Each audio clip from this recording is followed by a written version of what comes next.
Yeriswamy PS sir ಅವರು ಮಾನ್ಯ ದಂಡಾಧಿಕಾರಿಗಳು ಹಾಗೂ ತಹಸೀಲ್ದಾರ್ ಸರ್ ಅವರಿಂದ.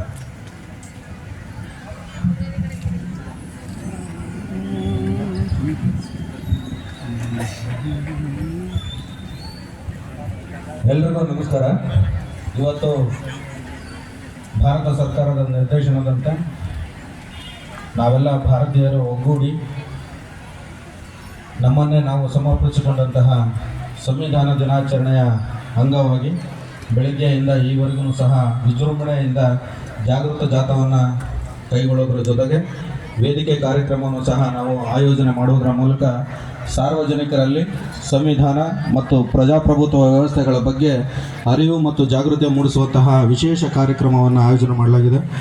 ಕಾರ್ಯಕ್ರಮದ ವೇದಿಕೆ ಮೇಲೆ ಇರುವಂತಹ ಎಲ್ಲ ಸಂಘಟನೆಯ ಅಧ್ಯಕ್ಷರೇ, ಪದಾಧಿಕಾರಿಗಳೇ ಹಾಗೂ ಎಲ್ಲ ಗಣ್ಯಮಾನ್ಯರೇ ಹಾಗೂ ಈವರೆಗೂ ಭಾಳ ವಿಸ್ತೃತವಾಗಿ ಅಂಬೇಡ್ಕರ್ ಅವರ ಜೀವನ ಚರಿತ್ರೆಯೊಂದಿಗೆ ಸಂವಿಧಾನವನ್ನು ಕುರಿತು ಯಶಸ್ವಿಯಾಗಿ ಉಪನ್ಯಾಸವನ್ನು ನೀಡಿದಂತಹ ಸತೀಶ್ ಪಾಶಿ ಅವರೇ ಹಾಗೂ ವೇದಿಕೆ ಮೇಲಿರುವಂತಹ ಎಲ್ಲ ನನ್ನ ಅಧಿಕಾರಿ ಮಿತ್ರರೇ, ಕಾರ್ಯಕ್ರಮಕ್ಕೆ ಆಗಮಿಸಿರುವಂತಹ ಎಲ್ಲ ಸಾರ್ವಜನಿಕ ಬಂಧುಗಳೇ, ಮಾಧ್ಯಮ ಮಿತ್ರರೇ ಹಾಗೂ ಕಾರ್ಯಕ್ರಮದ ಕೇಂದ್ರ ಬಿಂದುವಾಗಿ ಆಗಮಿಸಿರುವಂತಹ ಎಲ್ಲ ಮುದ್ದು ಮಕ್ಕಳೇ, ತಮ್ಮೆಲ್ಲರಿಗೂ ಸಹ ಸ್ವಾತಂತ್ರ್ಯ ಭಾರತದ ಸಂವಿಧಾನ ಸಮರ್ಪಣಾ ದಿನಾಚರಣೆಯ ಶುಭಾಶಯಗಳನ್ನು ಕೋರ್ತಾ, ಈ ಸಮಾನತೆ ಹಾಗೂ ಸ್ವಾತಂತ್ರ್ಯ ಮತ್ತು ಭಾರತತ್ವದ ಗುರಿಗಳು ಉದ್ದೇಶಗಳನ್ನು ಇರಿಸಿಕೊಂಡು ಭಾರತ ಸ್ವತಂತ್ರ ನಂತರ ಒಂದು ಭವ್ಯ ರಾಷ್ಟ್ರ ನಿರ್ಮಾಣಕ್ಕಾಗಿ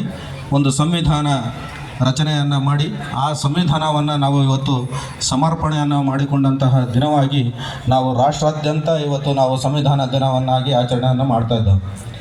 ಈ ಸಂವಿಧಾನ ಅನ್ನುವಂಥದ್ದು ಅಥವಾ ಸಂವಿಧಾನ ರಚನೆ ಅನ್ನುವಂಥದ್ದು ಅಷ್ಟು ಈಸಿಯಾಗಿ ಅಥವಾ ನಾವೆಲ್ಲ ಒಂದು ಸ್ಥಾನದಲ್ಲಿ ಕೂತ್ಕೊಂಡು ಅಥವಾ ಟೇಬಲ್ ವರ್ಕ್ ಮಾಡಲಿಕ್ಕೆ ಸಾಧ್ಯವಾಗದೇ ಇರುವಂತಹ ಕಾರ್ಯ.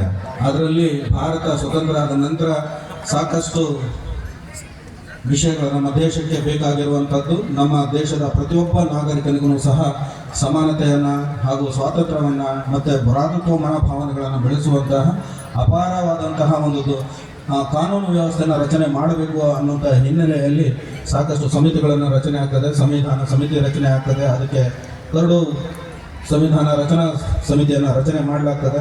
ಅದಕ್ಕೆ ಬಾಬಾ ಸಾಹೇಬ್ ಅಂಬೇಡ್ಕರ್ ಅವರು ಅಧ್ಯಕ್ಷರಾಗಿ ಆಯ್ಕೆ ಆಗ್ತಾರೆ. ಬಾಬಾ ಸಾಹೇಬ್ ಅಂಬೇಡ್ಕರ್ ಅವರು ಇದನ್ನು ಕೇವಲ ಒಂದತ್ರ ಕೂತ್ಬಿಟ್ಟು ಇದನ್ನು ಅಥವಾ ಅಲ್ಪ ಜ್ಞಾನದಲ್ಲಿ ಇದನ್ನು ಬರೀಲಿಕ್ಕೆ ಸಾಧ್ಯವಾಗದಲೇ ಇರುವಂತಹ ವಿಷಯ. ಅವರಿಗೆ ಇದ್ದಂತಹ ಅಪಾರವಾದಂಥ ಜ್ಞಾನ, ಅಪಾರವಾದಂತಹ ಅನುಭವ ಹಾಗೂ ತಾವು ಅನುಭವಿಸಿದಂತಹ ಎಲ್ಲ ಕಷ್ಟ ಸುಖಗಳನ್ನು ಸಂಯೋಜನೆಗೊಂಡು ನಮಗೆ ಸಂವಿಧಾನ ರಚನೆಗೆ ಅವರು ಮುಂದಾಗ್ತಾರೆ. ಹಾಗೆ ನಾವು ಸಂವಿಧಾನ ರಚನೆ ಕೇವಲ ನಮ್ಮ ದೇಶವನ್ನು ಮಾತ್ರ ಅಧ್ಯಯನ ಮಾಡಿ ಅಥವಾ ಎಲ್ಲೋ 2-3 ಪ್ರಾಂತ್ಯಗಳನ್ನು ಪರಿಶೀಲನೆ ಮಾಡಿ ಈ ಸಂವಿಧಾನವನ್ನು ರಚನೆ ಮಾಡಿಲ್ಲ. ಆ ಸಂವಿಧಾನವನ್ನು ರಚನೆ ಮಾಡುವುದಕ್ಕೂ ಮುಂಚೆ ಭಾರತ ದೇಶದ ತಜ್ಞರು ಬ್ರಿಟನ್, ಅಮೇರಿಕ, ಜರ್ಮನ್, ಐರ್ಲೆಂಡ್ ಹಾಗೆ ಕೆನಡಾದಂಥ, ಸೌತ್ ಆಫ್ರಿಕಾದಂಥ ರಾಷ್ಟ್ರಗಳಲ್ಲೂ ಸಹ ಸಂಚರಿಸಿ ಅಲ್ಲಿ ಇರುವಂತಹ ಕಾನೂನು ವ್ಯವಸ್ಥೆಗಳನ್ನು, ಅಲ್ಲಿರುವಂತಹ ಅಭಿವ್ಯಕ್ತಿ ಸ್ವಾತಂತ್ರ್ಯಗಳನ್ನು ಅಥವಾ ಅಲ್ಲಿರುವಂತಹ ಕೆಲವು ನಮ್ಮ ದೇಶಕ್ಕೆ ಅನಿವಾರ್ಯವಾಗಿರುವಂತಹ ತತ್ವಗಳನ್ನು ಅಳವಡಿಸಿಕೊಳ್ಳುವುದರ ಮೂಲಕ ನಮ್ಮ ದೇಶದ ಸಮಸ್ತ ನಾಗರಿಕರಿಗೂ ಸಹ ಅನ್ವಯವಾಗುವಂತಹ ಒಂದು ಸುದೀರ್ಘ ಸಂವಿಧಾನವನ್ನು ರಚನೆ ಮಾಡುವ ಕಾರ್ಯಕ್ಕೆ ಕೈ ಹಾಕ್ತಾರೆ. ಆ ನಿಟ್ಟಿನಲ್ಲಿ ಅಂಬೇಡ್ಕರ್ ಸಾಹೇಬ್ ಅವರ ಸಹಯೋಗಿಗಳಾಗಿ ನಮಗೆ ತಜ್ಞರಾದಂತಹ ಅಲ್ಲಾಡಿ ಕೃಷ್ಣಸ್ವಾಮಿ ಅವರು ಹಾಗೂ ಬೆಣಗಲ್ ನರಸಿಂಗರಾವ್ ಅವರು ಸಹ ಈ ಸಂವಿಧಾನ ರಚನಾ ಸಮಿತಿಯಲ್ಲಿ ಇದ್ದಂತಹ ಮಹಾನ್ ನಾಯಕರುಗಳಾಗಿ ಹಾಗೂ ಆ ಜೊತೆಗೆ ಬಾಬಾ ಸಾಹೇಬ್ ಅಂಬೇಡ್ಕರ್ ಅವರಿಗೆ ಸಹಕಾರವನ್ನು ನೀಡಿದಂತಹ ಸಮಸ್ತ ಮಹಾನ್ ನಾಯಕರುಗಳಿಗೆ ನಾವೆಲ್ಲರೂ ಸಹ ಸ್ಮರಿಸಿ ಇವತ್ತು ಗೌರವ ಸಮರ್ಪಣೆ ಮಾಡಬೇಕಾದಂತಹ ದಿನ. ನಾವೆಲ್ಲ ನಮ್ಮ ಸಂವಿಧಾನವನ್ನು ಕೇವಲ ನಮಗೆ ಒದಗಿರುವಂತಹ ಮೂಲಭೂತ ಹಕ್ಕುಗಳ ಬಗ್ಗೆ ನಾವು ವಿಶೇಷವಾಗಿ ಗಮನವನ್ನು ಹರಿಸ್ತಾ ಇದ್ದಾವೆ. ನಮಗೆ ಸ್ವಾತಂತ್ರ್ಯ ಮತ್ತು ಅಭಿವ್ಯಕ್ತಿ ಮತ್ತು ಸಮಾನತೆ ಬಗ್ಗೆ ನಾವು ಖಂಡಿತವಾಗ್ಲೂ ಸಹ ಚರ್ಚಿಸುವ ಹಕ್ಕನ್ನು ಸ್ವಾತಂತ್ರ್ಯ ಸಂವಿಧಾನ ನಮಗೆ ಒದಗಿಸಿಕೊಟ್ಟಿದೆ. ಅದರ ಜೊತೆಗೆ ನಮಗೆ ಕರ್ತವ್ಯಗಳನ್ನು ಸಹ ಸಂವಿಧಾನ ನಮ್ಮಲ್ಲಿ ಖಾತ್ರಿಗೊಳಿಸಿದೆ. ಭಾರತದ ಪ್ರಜೆಗಳಾದ ನಾವೆಲ್ಲರೂ ಸಹ ನಮ್ಮ ಮೂಲಭೂತ ಹಕ್ಕು, ರಾಜಕೀಯ ಹಕ್ಕು ಹಾಗೂ ನಮ್ಮ ಸ್ವಾತಂತ್ರ್ಯವನ್ನು ನಾವು ಬೀಳುವಾಗ ನಮ್ಮ ಮೂಲಭೂತ ಕರ್ತವ್ಯಗಳನ್ನು ಸಹ ನಾವೆಲ್ಲರೂ ಸೇರಿ ಪಾಲಿಸಿದಾಗ ಮಾತ್ರ ಬಾಬಾ ಸಾಹೇಬ್ ಅಂಬೇಡ್ಕರ್ ಅವರು ಕಂಡಂತಹ ಸದೃಢ ಭಾರತ ನಿರ್ಮಾಣಕ್ಕೆ ನಾಂದಿ ಆಗ್ತದೆ. ಅಲ್ಲಿವರೆಗೂ ಎಲ್ಲಿವರೆಗೂ ನಾವು ಕೇವಲ ನಮ್ಮ ಹಕ್ಕು ಸ್ವಾತಂತ್ರ್ಯ ಅವಿಭಕ್ತ ಬಗ್ಗೆನೇ ಮಾತಾಡ್ತಾ ನಮ್ಮ ಮೂಲಭೂತ ಕರ್ತವ್ಯಗಳನ್ನು ಮರೆತು ಹೋಗ್ತವೆ, ಅಲ್ಲಿವರೆಗೂ ಅಂಬೇಡ್ಕರ್ ಅವರ ಕನಸು ನನಸಾಗಲಿಕ್ಕೆ ಕಷ್ಟ ಸಾಧ್ಯ ಆಗ್ತದೆ ಅಂತ ಹೇಳ್ಬಿಟ್ಟು ತಮ್ಮೆಲ್ಲರಿಗೂ ಕರೆ ನೀಡ್ತಾ, ನಾವೆಲ್ಲ ಯುವಕರು ತಾವೆಲ್ಲರೂ ಸಹ ಇನ್ನು ಭಾರತದ ಭವಿಷ್ಯವಾಗಿದ್ದು ತಾವೆಲ್ಲರೂ ಸಹ ದೇಶದ ಒಳಿತಿಗಾಗಿ ನಮ್ಮ ಕರ್ತವ್ಯಗಳನ್ನು ಪಾಲಿಸುವುದರ ಜೊತೆಗೆ ನಮ್ಮ ಸಂವಿಧಾನದಲ್ಲಿ ಅಂಬೇಡ್ಕರ್ ಅವರು ಸಾಕಷ್ಟು ತತ್ವಗಳನ್ನು ಸಹ ಅಳವಡಿಸ್ಕೊಂಡಿದ್ದಾರೆ. ಅದರಲ್ಲಿ ವಿಶೇಷವಾಗಿ ನಮಗೆ ಮಹಾತ್ಮ ಗಾಂಧೀಜಿ ಅವರ ತತ್ವಗಳನ್ನು ಇದ್ದಾವೆ, ಸಮಾನತಾ ತತ್ವಗಳು. ಆ ಥರ ತತ್ವಗಳಲ್ಲಿ 2 ವಿಷಯನ ನಾನು ತಮ್ಮಲ್ಲಿ ಪ್ರಸ್ತಾಪ ಮಾಡಲಿಕ್ಕೆ ಇಷ್ಟಪಡ್ತೇನೆ. ಅಂಬೇಡ್ಕರ್ ಅವರು ಗಾಂಧೀಜಿ ಅವರ ತತ್ವಗಳಲ್ಲಿ ವಿವರಣೆ ಮಾಡ್ತಾ ಹೋಗ್ತಾರೆ. ಗಾಂಧೀಜಿ ಅವರು ಏನನ್ನ ಕನಸಾಗಿ ಕಂಡಿದ್ರು ಅಂತಂತಂದರೆ ನಮ್ಮ ದೇಶವನ್ನು ರಾಮರಾಜ್ಯವಾಗಿ ನಿರ್ಮಾಣ ಮಾಡುವಂತಹ ಕನಸನ್ನು ಕಂಡಿದ್ರು. ಆ ತತ್ವಗಳನ್ನು ನಮ್ಮ ಸಂವಿಧಾನದಲ್ಲಿ ಅಳವಡಿಸಿಕೊಳ್ಳಲಾಗಿದೆ. ಯಾಕೆ ಅಂತಂದರೆ ಭಾರತದ ಪ್ರತಿಯೊಬ್ಬ ಪ್ರಜೆಗಳಲ್ಲೂ ಸಹ ಸಮಾನತೆ, ಸ್ವಾತಂತ್ರ್ಯ ಮತ್ತು ಕರ್ತವ್ಯಗಳ ನಿಷ್ಠೆ ನಮ್ಮಲ್ಲಿ ಬೆಳೆದ್ರೆ ಖಂಡಿತವಾಗ್ಲೂ ಸಹ ನಾವು ಒಂದು ಶೈಕ್ಷಣಿಕ ಮತ್ತು ಸಮೃದ್ಧ ರಾಷ್ಟ್ರವನ್ನು ನಿರ್ಮಾಣ ಮಾಡಲಿಕ್ಕೆ ಹಾಗೂ ರಾಮರಾಜ್ಯವನ್ನು ಕಲ್ಪನೆ ಮಾಡ್ಕೊಳ್ಳಲಿಕ್ಕೆ ಸಾಧ್ಯ ಅಂತ ಹೇಳ್ಬಿಟ್ಟು ಮಹಾತ್ಮ ಗಾಂಧೀಜಿಯವರ ತತ್ವಗಳನ್ನು ಅಳವಡಿಸಿದ್ದಾರೆ. ಹಾಗೆ ಭಾರತದ ಪ್ರತಿಯೊಬ್ಬ ಪ್ರಜೆಗಳಿಗೂ ಸಹ ಅನ್ಎಂಪ್ಲಾಯ್ಡ್ ಅಂದರೆ ನಮ್ಮ ನಿರುದ್ಯೋಗದಿಂದ ಬಳಲಬಾರದು ಅನ್ನೋ ಕಾರಣಕ್ಕೆ ಗಾಂಧೀಜಿಯವರು ಹೇಳ್ತಾರೆ ಸೆಲ್ಫ್ ಎಂಪ್ಲಾಯ್ಮೆಂಟ್ ಅಂತ ಹೇಳ್ಬಿಟ್ಟು.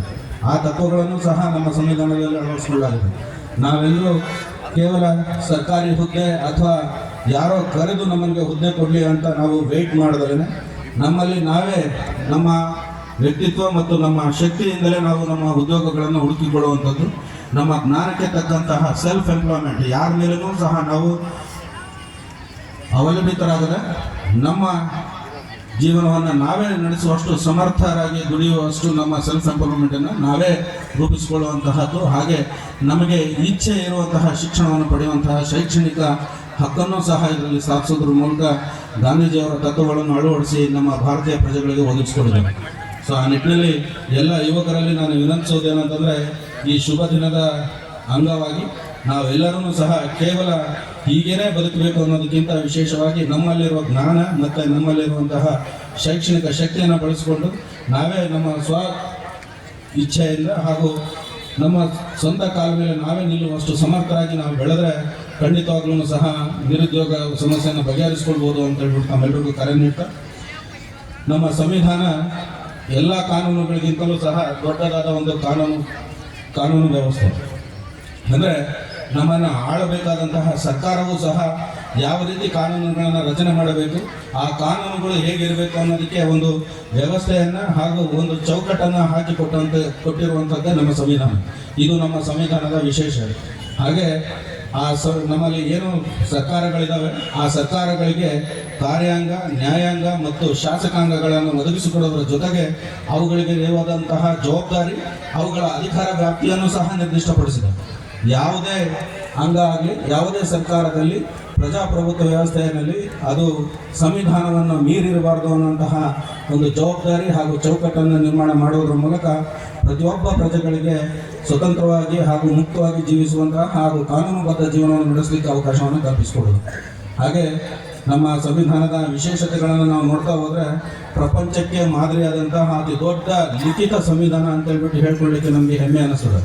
ಸೊ ಹಾಗಾಗಿ ಎಲ್ಲ ನಮ್ಮ ವಿದೇಶಗಳಲ್ಲಿ ಇರುವಂತಹ ಸಂವಿಧಾನಗಳಲ್ಲಿ ಸಾಕಷ್ಟು ಆಡಳಿತ ವ್ಯವಸ್ಥೆಗಳಿದೆ. ರಾಜಪ್ರಭುತ್ವ ಇದೆ, ಸರ್ವಾಧಿಕಾರತ್ವ ಇದೆ, ಕಮ್ಯುನಿಸಂ ಇದ್ದಾರೆ. ಈ ಥರದ ಎಲ್ಲ ಥರದ ಆಡಳಿತ ವ್ಯವಸ್ಥೆಗಳಿದ್ದಾಗ್ಯೂ ಸಹ ನಮ್ಮ ದೇಶದ ನಾಯಕರುಗಳು ನಮ್ಮ ದೇಶಕ್ಕೆ ಪ್ರಜಾಪ್ರಭುತ್ವ ವ್ಯವಸ್ಥೆಯನ್ನೇ ಅಳವಡಿಸಿಕೊಂಡಿದ್ದಾರೆ. ಯಾಕೆ ಅಂತಂದರೆ ಪ್ರಜಾಪ್ರಭುತ್ವ ಅಂತಂತ ಹೇಳಿದರೆ ನಮಗೆ ಪ್ರಜೆಗಳಿಂದ ಪ್ರಜೆಗಳಿಗಾಗಿ ಪ್ರಜೆಗಳಿಗೋಸ್ಕರನೇ ರಚನೆ ಆದಂತಹ ಸರ್ಕಾರ. ಇಲ್ಲಿ ಆಡಳಿತ ವ್ಯವಸ್ಥೆಯನ್ನು ಪ್ರಜೆಗಳೇ ಆಯ್ಕೆ ಮಾಡಿಕೊಳ್ಬೇಕು, ಪ್ರಜೆಗಳ ಆಯ್ಕೆಯಂತೆಯೇ ರಾಜನ ಇರಬೇಕು ಅನ್ನುವಂತಹ ಉದ್ದೇಶದಿಂದ ಇಲ್ಲಿ ಪ್ರಜಾಪ್ರಭುತ್ವ ವ್ಯವಸ್ಥೆಯನ್ನು ಅಳವಡಿಸಿಕೊಂಡು ಪ್ರಪಂಚಕ್ಕೆ ಅತಿ ದೊಡ್ಡವಾದ ಸಂವಿಧಾನವನ್ನು ರಚನೆ ಮಾಡುವುದರ ಮೂಲಕ ನಮ್ಮ ಎಲ್ಲರಿಗೂ ಸಹ ರಕ್ಷಣೆಯನ್ನಾಗಿ ನೀಡಿದ್ದಾರೆ. ಸೊ ಈ ನಿಟ್ಟಿನಲ್ಲಿ ಈ ವಿಶೇಷ ದಿನದಂದು ನಾವು ಕೇವಲ ಈ ಆಚರಣೆಯನ್ನು ಮಾಡೋದ್ರ ಮೂಲಕ, ಆಗಲೇ ಉಪನ್ಯಾಸದಲ್ಲಿ ಹೇಳ್ತಾ ಇದ್ರು 2015 ಅಕ್ಟೋಬರ್ 19ಕ್ಕಿಂತ ಮುಂಚೆ ನಮ್ಮಲ್ಲಿ ಸಂವಿಧಾನ ದಿನಾಚರಣೆ ಅನ್ನೋದು ಇರಲಿಲ್ಲ. ಆ ನಂತರದಲ್ಲೇ ನಮಗೆ ಬಂದಿರುವಂಥದ್ದು. ಆ ನಂತರದಲ್ಲಿ ಈಗ ದಶಕಗಳ ಮುಗಿದಾಗಿದ್ರೂ ಸಹ ನಮ್ಮಲ್ಲಿ ಇದರ ಬಗ್ಗೆ ತಿಳಿಯುವಂತಹ ಸಾಮರ್ಥ್ಯ, ತಿಳಿಸುವಂತಹ ಜಾಗೃತಿ ಮೂಡಿಸುವಂತಹ ಕಾರ್ಯಗಳು ಇನ್ನೂ ಹೆಚ್ಚಾಗಿ ಆಗಲಿ. ನಾವೆಲ್ಲ ಮಕ್ಕಳಲ್ಲೂ ಸಹ ವಿನಂತಿಸುವುದೇನಂತಂದರೆ, ನೀವು ಒಬ್ಬ ಬದಲಾವಣೆಯನ್ನು ಮಾಡಬೇಕು ಅಂತ ಹೇಳ್ಬಿಟ್ಟು ಪ್ರಯತ್ನ ಮಾಡಿದರೆ ಖಂಡಿತ ಒಂದು ಸಮುದಾಯವನ್ನೇ ಬದಲಾವಣೆ ಮಾಡುವಂಥ ಶಕ್ತಿ ನಿಮ್ಮೆಲ್ಲರಲ್ಲೂ ಇದೆ. ನೀವು ನಿಮ್ಮ ಕುಟುಂಬ, ನೀವು ನಿಮ್ಮ ಸಮುದಾಯ, ನೀವು ನಿಮ್ಮ ಹಳ್ಳಿಯನ್ನು ಬದಲಾವಣೆ ಮಾಡುವ ಪ್ರಯತ್ನವನ್ನು ಮಾಡಿದರೆ ಖಂಡಿತವಾಗ್ಲೂ ಸಹ ನಮ್ಮ ಸುಭದ್ರ ರಾಷ್ಟ್ರಕ್ಕೆ ಗಾಂಧೀಜಿಯವರು ಕಂಡಂತಹ ರಾಮರಾಜ್ಯವನ್ನು ನಿರ್ಮಾಣ ಮಾಡಲಿಕ್ಕೆ ಸಾಧ್ಯವಾಗ್ತದೆ ಅಂತ ಹೇಳ್ತಾ, ಗಾಂಧೀಜಿಯವರು ಅವರ ತತ್ವಗಳಲ್ಲಿ ಒಂದನ್ನು ಹೇಳ್ತಾರೆ, ಸಮಾಜದಲ್ಲಿ ಇರುವಂತಹ ಅಂಕುಡೊಂಕುಗಳನ್ನು ತಿದ್ದುವುದಾದರೆ ಅಥವಾ ಸಮಾಜವನ್ನು ಸುಧಾರಣೆ ಮಾಡುವುದಾದರೆ ಮೊದಲು ನೀನು ಬದಲಾವಣೆ ಆಗುವಂತ ಹೇಳ್ತೇನೆ. ಅಂದರೆ ಅವರು ಹೇಳ್ತಾರೆ, ನಾನು ಇನ್ನೊಬ್ಬರ ಬಗ್ಗೆ ಬೆರಳಚ್ಚಿ ತೋರಿಸೋದ್ರ ಮೊದಲು ನನ್ನನ್ನು ನಾನು ಪರಿವರ್ತನೆ ಮಾಡ್ಕೊಳ್ಬೇಕು, ನನ್ನನ್ನು ನಾನು ಮೊದಲು ಬದಲಾವಣೆ ಮಾಡ್ಕೊಳ್ಬೇಕು. ನಾನು ಬದಲಾದರೆ ಖಂಡಿತ ನನ್ನ ಕುಟುಂಬ ಬದಲಾಗ್ತದೆ, ನನ್ನ ಕುಟುಂಬ ಬದಲಾದರೆ ಖಂಡಿತ ನನ್ನ ಓಣಿ ಅಥವಾ ಬೀದಿ ಅಥವಾ ನನ್ನ ಕಮ್ಯುನಿಟಿ ಬದಲಾಗ್ತದೆ, ನನ್ನ ಕಮ್ಯುನಿಟಿ ಅಥವಾ ನಮ್ಮ ಗ್ರಾಮ ಬದಲಾದರೆ ಖಂಡಿತವಾಗ್ಲೂ ಸಹ ಕನಸಿನ ರಾಮರಾಜ್ಯ ನಿರ್ಮಾಣ ಆಗ್ತದೆ ಅನ್ನುವಂತಹ ಬಲವಾದ ನಂಬಿಕೆಯನ್ನು ಇಟ್ಟಿದ್ದಂತಹ ಮಹಾತ್ಮ ಗಾಂಧೀಜಿಯವರ ಈ ತತ್ವವನ್ನು ತಮ್ಮೆಲ್ಲರಿಗೂ ಹೇಳಿ ಬಯಸ್ತಾ, ತಾವೆಲ್ಲರೂ ಸಹ ಈಗ ಸಾಕಷ್ಟು ಸಮಯದಿಂದ ಸಂವಿಧಾನದ ಬಗ್ಗೆ ಕೇಳಿದ್ರಿ. ಸಂವಿಧಾನವನ್ನು ಸಮರ್ಪಿಸಿಕೊಂಡಂತಹ ಈ ದಿನ ತಾವೆಲ್ಲರೂ ಸಹ ನೀವು ನಿಮ್ಮ ಕುಟುಂಬದ ಜೊತೆಗೆ ಇನ್ನು ಇತರರಿಗೂ ಸಹ ಈ ಜಾಗೃತಿಯನ್ನು ಮೂಡಿಸೋದರ ಜೊತೆಗೆ ನಮ್ಮ ಹಕ್ಕುಗಳನ್ನು ನಾವು ಅನುಭವಿಸುತ್ತಾ, ಸ್ವಾತಂತ್ರ್ಯವನ್ನು ನಾವು ಪಡೆಯುತ್ತಾ, ನಮ್ಮ ಕರ್ತವ್ಯಗಳನ್ನು ಸಹ ಅಷ್ಟೇ ನಿಷ್ಠೆಯಿಂದ ಪಾಲಿಸೋಣ. ಆಗ ಮಾತ್ರ ನಮ್ಮ ಸುಭದ್ರ ರಾಷ್ಟ್ರ ಹಾಗೂ ನಮ್ಮ ನಾಯಕರುಗಳು ಕಂಡು ಹಾಗೂ ಅಂಬೇಡ್ಕರ್ ಸಾಹೇಬ್ ಅವರು ಇಷ್ಟು ದೊಡ್ಡ ಸಂವಿಧಾನವನ್ನು ರಚನೆ ಮಾಡಿ ನಮಗೆ ಸಮರ್ಪಣೆ ಮಾಡಿದ್ದಕ್ಕೂ ಸಹ ಸಾರ್ಥಕವಾಗ್ತದೆ ಅಂತ ಹೇಳ್ಬಿಟ್ಟು ತಮ್ಮೆಲ್ಲರಿಗೂ ಸಹ ಕರೆ ನೀಡಿ ನನ್ನ ಅಧ್ಯಕ್ಷ ಭಾಷಣಗಳಿಗೆ ವಿರಾಮ ಹೇಳ್ತಾನೆ. ಜೈ ಹಿಂದ್, ಜೈ ಕರ್ನಾಟಕ. ಸುದೀರ್ಘವಾಗಿ ಈ ಕಾರ್ಯಕ್ರಮದಲ್ಲಿ ಘನ ಅಧ್ಯಕ್ಷತೆಯನ್ನು ವಹಿಸಿ ಅಧ್ಯಕ್ಷತೆಯನ್ನು ಹೇಳಿರ್ತಕ್ಕಂತಹ ಶ್ರೀ ಯರಿಸ್ವಾಮಿ ಸರ್ ಅವರು, ಮಾನ್ಯ ದಂಡಾಧಿಕಾರಿಗಳು ಹಾಗೂ ತಹಸೀಲ್ದಾರ್ ಸರ್ ಅವರಿಗೆ ಧನ್ಯವಾದಗಳು. ಈಗ 15/9/2025 ಈ ಸಂವಿಧಾನ ಪ್ರಯುಕ್ತವಾಗಿ ನಮ್ಮ ಇಲಾಖೆ ವತಿಯಿಂದ ಈಗಾಗಲೇ ಹಲವಾರು ಸ್ಪರ್ಧೆಗಳನ್ನು ನಾವು ಶಾಲಾ ಹಂತದಲ್ಲಿ ಕೈಗೊಂಡಿದ್ವಿ. ಆ ಶಾಲಾ ಹಂತದಲ್ಲಿ ಕೈಗೊಂಡಿರ್ತಕ್ಕಂಥ ಸ್ಪರ್ಧೆಗಳಲ್ಲಿ ನಮ್ಮ ತಾಲೂಕಿನಿಂದ ಆಯ್ಕೆ ಆಗಿರ್ತಕ್ಕಂಥ ಮಕ್ಕಳನ್ನು ನಾವು ಜಿಲ್ಲಾ ಮಟ್ಟಕ್ಕೂ ಕೂಡ ಕಳಿಸ್ಕೊಟ್ಟಿದ್ದೀವಿ. ಅವರಿಗೆ ಮುಂದಿನ ಹಂತದಲ್ಲಿ ನಮ್ಮ ಶಾಲಾ ಹಂತದಲ್ಲಿ ಪ್ರಶಸ್ತಿ ಪಡೆದಿರ್ತಕ್ಕಂಥ ಪ್ರಥಮ, ದ್ವಿತೀಯ, ತೃತೀಯ ಈ 3 ಹಂತದ ಚಿತ್ರಕಲಾ, ಭಾಷಣ ಮತ್ತು ಚರ್ಚಾ ಸ್ಪರ್ಧೆಯಲ್ಲಿ, ಪ್ರಬಂಧ ಸ್ಪರ್ಧೆಯಲ್ಲಿ ಬಹುಮಾನ ಪಡೆದಿರ್ತಕ್ಕಂಥ ಮಕ್ಕಳಿಗೆ ನಾವು ನಮ್ಮ ಇಲಾಖೆ ವತಿಯಿಂದ ಅಮೌಂಟ್ ರೂಪದಲ್ಲಿ ಅವ್ರಿಗೆ ಬಹುಮಾನ ಕೊಡ್ತಾರೆ. ಅದು ನಂತರ ಅವ್ರಿಗೆ ನೇರವಾಗಿ ಅವ್ರಿಗೆ ಅಕೌಂಟ್ಗೆ ಜಮಾ ಮಾಡೋಂಥ ವ್ಯವಸ್ಥೆ ಇದೆ. ಹಾಗಾಗಿ ಆ ನಿಟ್ಟಿನಲ್ಲಿ ಈಗ ನಮ್ಮ ತಾಲೂಕಿನಲ್ಲಿ 6 ಜನ ವಿದ್ಯಾರ್ಥಿಗಳು ಪ್ರಥಮ, ದ್ವಿತೀಯ 2 ಹಂತದಲ್ಲಿ ನಾವು 6ರಿಂದ 7ನೇ ತರಗತಿ ಮತ್ತು 8ರಿಂದ 9ರಿಂದ 12ನೇ ತರಗತಿವರೆಗೂ ನಾವು ಒಂದು ಸ್ಪರ್ಧೆ ನಡೆಸಿದ್ವಿ. ಆ ಸ್ಪರ್ಧೆಗೆ ಸಂಬಂಧಪಟ್ಟಂತೆ BO ರವರು ಈ 6 ಪ್ರಶಸ್ತಿ ಪತ್ರಗಳನ್ನು ಪಡೆದು ಆ ಶಾಲಾ ಮುಖ್ಯಸ್ಥರಿಗೆ ಅಥವಾ ಶಾಲಾ ಮಕ್ಕಳಿಗೆ ತಲುಪಿಸ್ಬೇಕಂತ BO ಅವ್ರಿಗೆ ನಾನು ವಿನಂತಿಸ್ತಾ ಇದ್ದೀನಿ. ದಯಮಾಡಿ BO ರವರು ಆ ಶಾಲಾ ಮುಖ್ಯಸ್ಥರನ್ನ, ಆ ವಿದ್ಯಾರ್ಥಿಗಳನ್ನು ಈ ವೇದಿಕೆಗೆ ಬರಮಾಡಿಸ್ಕೊಳ್ಬೇಕಂತ ವಿನಂತಿಸ್ತಾ ಇದ್ದೀನಿ. ಅಥವಾ ತಾವೇ ಸ್ವತಃ BO ರವರೇ ಈ ಪ್ರಶಸ್ತಿ ಪತ್ರಗಳನ್ನು ಮತ್ತು ಸನ್ಮಾನವನ್ನು ತಮ್ಮ ಶಾಲಾ ಹಂತದಲ್ಲಿ ಅವರಿಗೆ ಸನ್ಮಾನ ಮಾಡಬೇಕಂತ ವಿನಂತಿಸ್ತಾ ಇದ್ದೀನಿ.